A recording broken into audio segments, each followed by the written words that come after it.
Hello दोस्तों, कैसे हैं आप लोग। तो आज के इस वीडियो में बात करने वाले हैं different types of refrigeration system के बारे में। तो आइए देख लेते हैं कौन कौन से टाइप के रेफ्रिजरेशन सिस्टम होता है और यह क्या सिस्टम होता है, इसके बारे में भी आपको एक्सप्लेन करके बताएंगे। तो आइए देख लेते हैं। तो सबसे पहला आता है आपको आइस रेफ्रिजरेशन, जिसे कि आपको बर्फ रेफ्रिजरेशन कहा जाता है। दूसरा आ जाता है आपको ड्राई आइस रेफ्रिजरेशन, जिसे कि आपको सूक्ष्म बर्फ रेफ्रिजरेशन कहा जाता है। तीसरा आ जाता है आपको इवोपरेटिव रेफ्रिजरेशन। चौथा आ जाता है आपको गैस थ्रोटलिंग रेफ्रिजरेशन। पांचवा आ जाता है आपको लिक्विड गैस रेफ्रिजरेशन। छठा आ जाता है आपको वेपर कंप्रेशन रेफ्रिजरेशन। सातवां आ जाता है आपको थर्मो इलेक्ट्रिक रेफ्रिजरेशन। आठवां आ जाता है आपको थर्मो एक्वेस्टिक रेफ्रिजरेशन। नौवां आ जाता है आपको एयर एक्सपेंशन रेफ्रिजरेशन।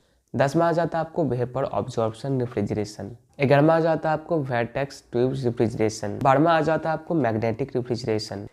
13वां आ जाता है आपको pulse tube refrigeration. And last और फाइनल आ जाता है आपको स्टीम जेट रेफ्रिजरेशन। तो आइए एक एक करके आपको समझते हैं इन सभी रेफ्रिजरेशनों के बारे में। तो आइए देख लेते हैं।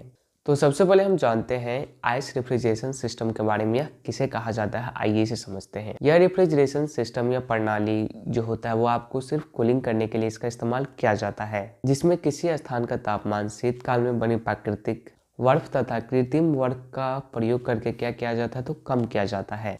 इसमें वायुमंडलीय दाब में 1 केजी बर्फ को पिघलाने के लिए 80 किलो कैलोरी ऊष्मा प्रयुक्त होती है। अर्थात वायुमंडलीय दाब पर किसी बंद स्थान पर इस बर्फ को रखा जाए तो बर्फ बंद स्थान से 80 किलो कैलोरी ऊष्मा लेकर क्या होती है, तो पिघल जाती है और वहाँ क्या होता है, तो 0 डिग्री सेल्सियस का तापमान बन जाता है। तो समझ गए आइस रेफ्रिजरेशन सिस्टम किसे कहा जाता है।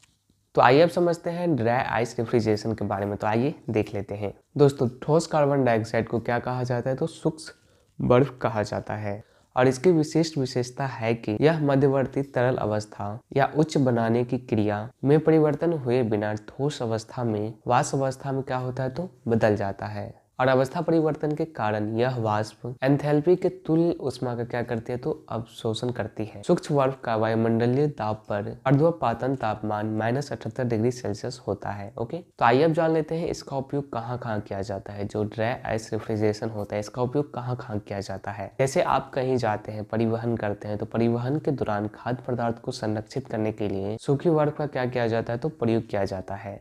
ड्राई आइस अब एक दिन हवाई जहाज में भोजन को संरक्षित करने के लिए सार्वभौमिक रूप से क्या किया जाता है, इसका प्रयोग किया जाता है। ओके, जो सूखी बर्फ होती है वो खाद्य पदार्थों से क्या होता है, तो गर्मी को अवशोषित करती है और उन्हें क्या करते हैं, तो जमी हुई अवस्था में संरक्षित करते हैं। तो समझ गए ड्राई आइस रेफ्रिजरेशन क्या होता है, कैसे काम करता है और इसका उपयोग कहाँ किया जाता है, आप देख सकते हैं।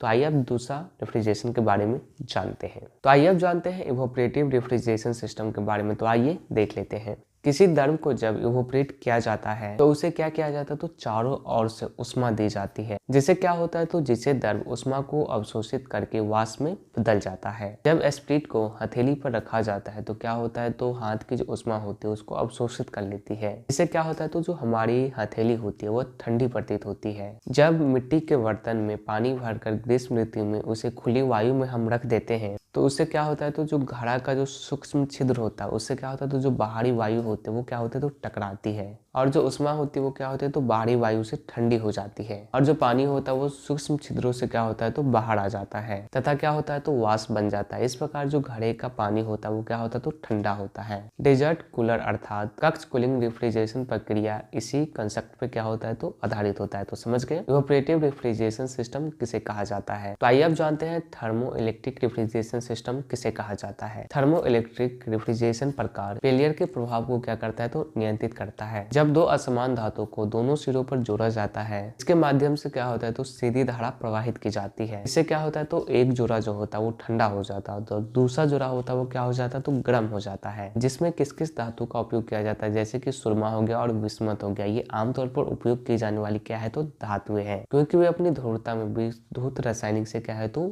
विपरीत है।